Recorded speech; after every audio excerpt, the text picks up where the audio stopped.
In 1989, Do the Right Thing by Spike Lee was released in theaters. This movie was met with universal acclaim from critics in the way it portrayed racism in America in a way that film really didn't do at the time. Based on this and also its commercial success, the box office, people were expecting rather high Oscar nominations when it came time. But when that time rolled around, there was only one category with that movie's name on it: Best Supporting Actor, awarded to one of the very few white people working on this predominantly black film. Flash forward to 2015, and Creed comes out in the summer of 2015. And this movie was praised again by critics for the way it revamped the Rocky franchise and Michael B. Jordan's role as the main character in it.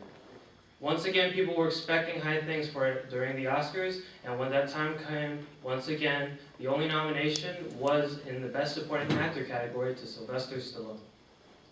Now, this year's Oscars were the subject of some major controversy in the diversity issue at this show.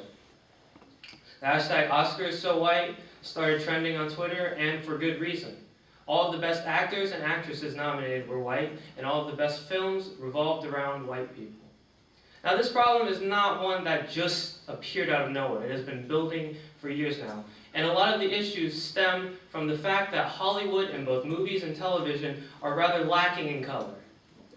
Now, first things first, is it the truth? Is there a lack of diversity within Hollywood? Short answer, yeah.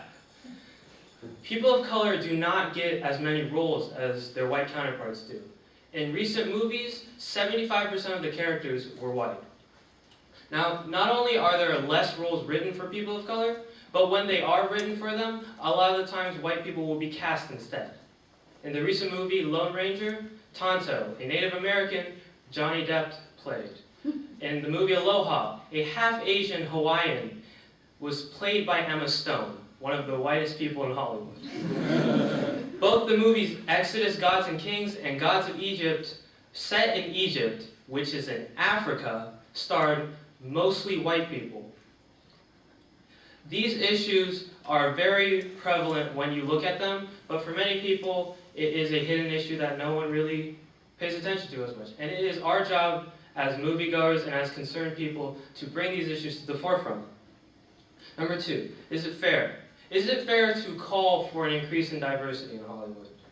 Yes, like I said, there is an extreme lack of people of color, and everyone deserves a fair and equal chance to be able to succeed in a business like Hollywood. Not only is it fair in the terms of the job market, but also the little children watching movies deserve to have role models that they can look up to. White kids get Captain America, they get Superman, they get guys like Rocky, who are the underdogs.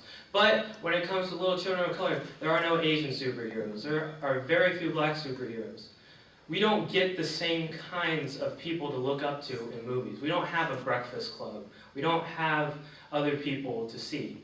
And that issue is one that you can see in the way that children react when you do get a person of color in movies. They go crazy over them, like even when it's not really a person of color, like in Short Circuit 2 with their Indian character.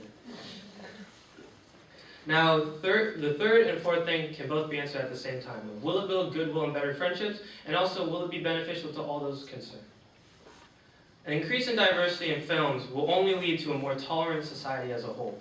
When people get to see people of color in the same roles that share universal messages, like I said, with The Breakfast Club, with Rocky, these stories of love, different stories about growing up, different stories about overcoming the odds, we start seeing similarities with each other instead of differences. We normalize those differences. They don't become the forefront. They don't become issues of hate. They become acceptance. If we increase the amount of people of color in movies in ways that help that, the next generation and the generation after that will be able to grow up and not see these differences as problems, but as ways that they can connect with people. They see other people without the prejudices, without the preconceived notions, without the stereotypes that my generation and generations before us had to grow up with what happens in the media. If we can improve the diversity in movies while still telling our own story, the only thing that will happen is better friendships will be kindled through it. We can see two people with different backgrounds suddenly be able to be friends. Because in elementary school right now, there's a lot of teasing that goes on, whether intentional or not, because little kids do not realize that they're hurting each other's feelings when they ask me if the only other Asian kid in our class is my brother. When people see those different backstories but also see similarities, they realize that people aren't so different. They realize that there's no reason to have to tell people, call people out on their issues. And with that, we can build towards a more perfect society. We can build towards the equality that we always talk about. We are the land of the free, home of the brave, all that stuff. And we talk about equality so much, but until we are able to move on to something as small as diversifying Hollywood, that's not that big of a task. If we can do that, then we can slowly start to build to an actual equal society. Thank you.